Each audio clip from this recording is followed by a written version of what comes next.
Bonjour à toutes et à tous les amis, c'est Gilles Mansillon. Je pensais venir vous saluer aujourd'hui. J'ai pas pris trop de notes, mais enfin, il fait beau, il fait chaud. Merci pour vos commentaires, hein, j'apprécie. Je suis pas en vacances, hein, j'attends d'être appelé pour me mettre au travail. Les vacances, ça va venir après. Et je vous remercie d'aimer, de partager, de commenter vos commentaires et de souscrire. Je vous remercie pour vos dons. Si vous avez une session privée, je peux encore en faire. Je venais juste dire, c'est important de comprendre qu'on a tous des dons et des habilités, des connexions qui sont uniques à nous-mêmes. Mais ça vient pas toujours comme on l'attend. Donc, il y a beaucoup de gens qui n'arrivent pas à les intégrer parce ils s'attendent à ce que ça vienne d'une certaine manière et là, ça vient d'une autre manière. Donc, il faut rester flexible, hein, faut s'attendre, faut s'attendre à l'inattendu et à prendre les choses dans le présent, toujours s'adapter et prendre conscience aussi que l'esprit divin de Dieu, la présence je suis, moi je m'en aperçois maintenant, est constamment et vraiment à l'écoute, comme nos guides d'ailleurs, de toutes nos pensées. Il n'y a pas une pensée qui échappe. Bon, souvent, des fois, il y a des interventions maintenant, parce que j'ai une connexion qui est assez rapprochée, mais notre moi supérieur se rapproche au fur et à mesure qu'on l'invite. J'ai beaucoup de gratitude pour toutes les interventions de ma présence je suis, qui continuent de me rappeler la liberté, le bonheur et la joie qui sont devant moi. Donc, c'est important aussi de lâcher prise de toutes ces croyances sur le pouvoir des extraterrestres négatifs. Bien sûr, c'est intéressant de voir tout ça, toute cette histoire et tout ça, mais au plus les gens ont peur de ça, au plus ces forces vont, cette spirale descendante et descendante et descendante. Si vous savez que vous êtes protégé, vous êtes aimé par Dieu, vous vous connectez avec toutes ces forces extraterrestres ou terrestres d'ailleurs, positives, à ce moment-là, c'est vraiment ça qui va se manifester, hein. Ça ne veut pas dire après ça, on peut être confronté à des choses, il faut avoir la lucidité, ça nous apporte la lucidité. On apprend à gérer les choses quand elles nous sont présentées, mais vraiment savoir que vous êtes protégé par vos guides de toute manière et par le Créateur, hein. On doit vraiment choisir ou la vérité et la conscience, ou la peur et la conformité. Actuellement, beaucoup de monde commence à se réveiller et pour se sentir non conformiste. Aujourd'hui, c'est la Saint complotiste, le 11 septembre, c'est la Saint complotiste. Alors, bonne fête à tous les complotistes. Les vrais complotistes et ceux qui dénoncent les complots, hein. On est un peu tous dans le même bateau ici.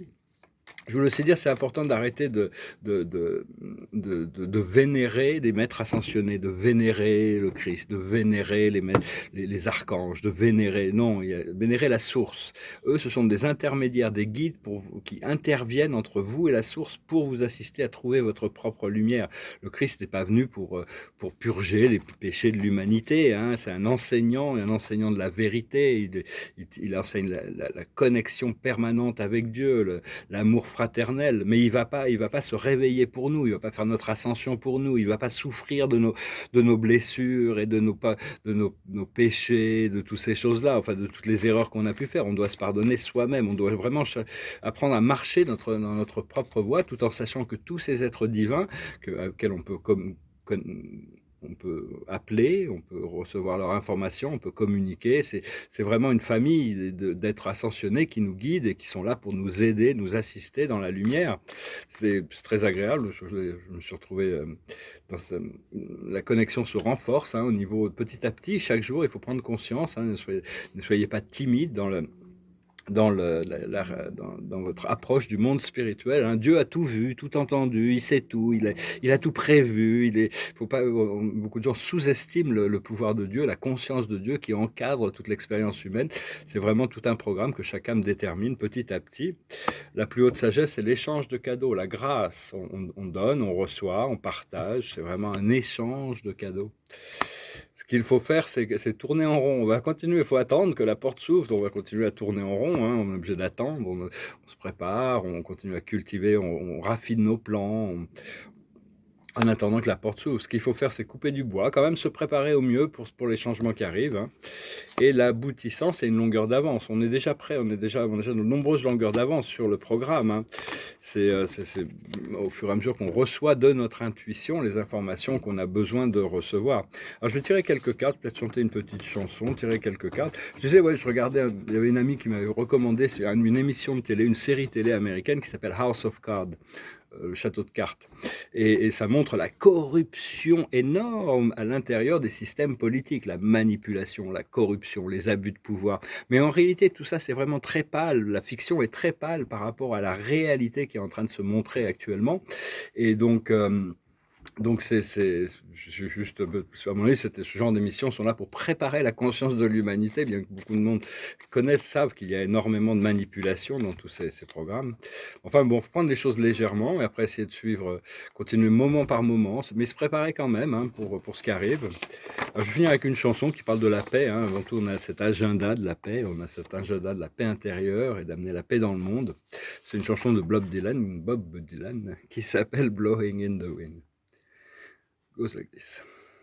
How many roads must a man walk down before you can call him a man? How many seas must a white dove sail before she sleeps in the sand? Yes, how many times must the cannonball fly before they forever ban? The answer, my friend, is blowing in the wind. The answer is blowing in the wind. Yes, how many years can a mountain exist before it is washed to the sea? Yes, how many years can some people exist before they're allowed to be free? Yes, how many times can a man turn his head and pretend that he just doesn't see? The answer, my friend, is blowing in the wind.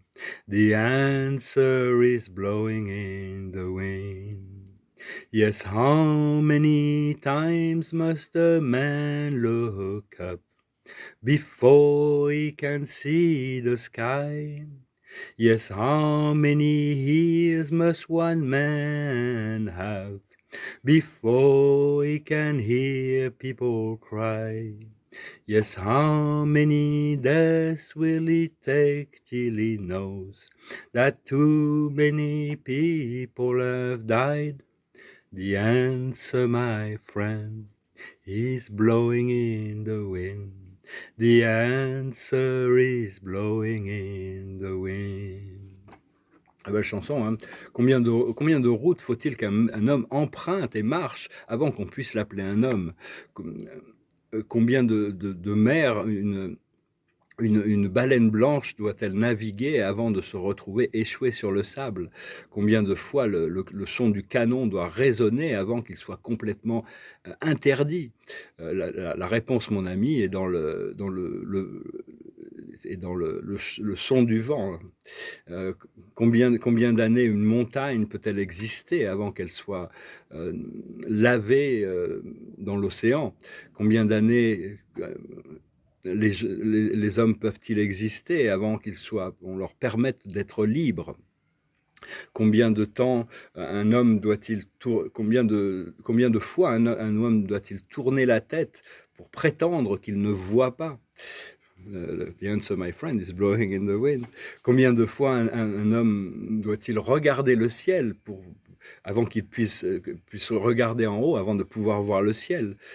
Combien d'oreilles un homme doit avoir avant qu'il puisse entendre le cri du peuple? Combien de morts faut-il qu'il y ait avant de comprendre qu'il y a trop de personnes sont mortes? Bon, la mort fait partie de la vie, mais là on parle de la brutalité, de la violence et des choses qui sont complètement inutiles. C'est une chanson qui était très ancienne chanson qui parle. Il a dit qu'il a écrit en 10 minutes en plus. C'était par rapport pendant la guerre du Vietnam. Enfin bon, on se rapproche vraiment de la fin des temps. Il faut se préparer déjà pour rentrer dans la nouvelle énergie, hein, laisser le programme se décomposer, apporter de l'amour et de la lumière le plus possible autour de nous. Alors je vais tirer quelques cartes, voir un petit peu avec. La situation, c'est la richesse. Nous sommes le monde, la richesse intérieure et extérieure, le partage, la connexion, toutes les bonnes choses de la vie qui se préparent. Autour de cette situation, il y a l'exhaustion, c'est-à-dire l'épuisement. C'est-à-dire il faut arrêter d'en faire trop pour plaire aux autres, hein. Il faut s'écouter soi-même et faire ce qu'on a à faire, mais sans devoir toujours satisfaire les croyances des autres, hein. Même si, bon, des fois, la vérité, c'est pas facile, il vaut mieux se taire que d'essayer de porter une vérité à quelqu'un qui n'est pas prêt de l'entendre. Ce que l'on voit devant nous, c'est la suppression. On doit couper toutes les cordes qui nous retiennent, hein, demander couper toutes les cordes, tous les attachements. Dans le subconscient, il y a la créativité qui est aussi la nature, la mer, le côté universel des choses, on s'est connecté. Et actuellement, la situation, c'est le lâcher-prise, hein. On est en train d'apprendre à lâcher prise. Ce qui arrive dans le futur immédiat, c'est la confiance. On va pouvoir faire des sauts quantiques, avoir beaucoup plus de confiance.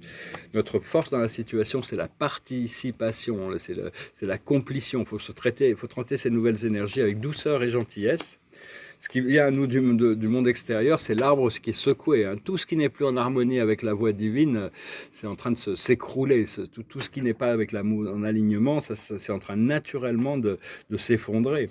Ce que l'on ressent dans nos émotions internes, c'est la projection. C'est-à-dire on a des idées sur ce qui arrive, mais on n'a pas la vérité sur ce qui arrive. Donc c'est bien de continuer à projeter positivement, pour rester enthousiaste, rester connecté à cette réalité du futur, pour déjà s'y intégrer. Seulement, ça ne reste que des projections. La vérité qui va se révéler, c'est déjà écrit déjà. Donc, comme ça que je le ressens. Et l'aboutissant, c'est lâcher prise de tous les labyrinthes de l'esprit. Les labyrinthes de l'esprit, l'ego mental inférieur. Donc, par rapport à une fois qu'on coupe les cordes des attachements, on trouve le succès qui est reconnu dans le monde, les portes qui s'ouvrent. Ça s'appelle l'awareness. Après ça, au niveau émotionnel, des fois, on peut être poussé dans deux directions différentes, hein. C'est la dichotomie, c'est-à-dire on a une partie de nous qui va d'un côté, Donc c'est une question de trouver la paix, de trouver l'équilibre, l'harmonie, de pouvoir profiter de la paix quand elle est là. Et l'aboutissant, dès qu'on lâche prise du mental de l'ego, celui qui veut créer les problèmes, qui veut rationaliser, qui veut garder les choses linéaires, qui veut contrôler, à ce moment-là, on trouve l'innocence, on trouve le soleil, on trouve le meilleur de tout, hein. C'est vraiment l'aboutissant de tout ce programme, hein. C'est vraiment quelque chose qui est très très joyeux, très heureux. Donc voilà, écoutez, je vous remercie pour tout, je vous salue, je vous souhaite une excellente journée. Voilà.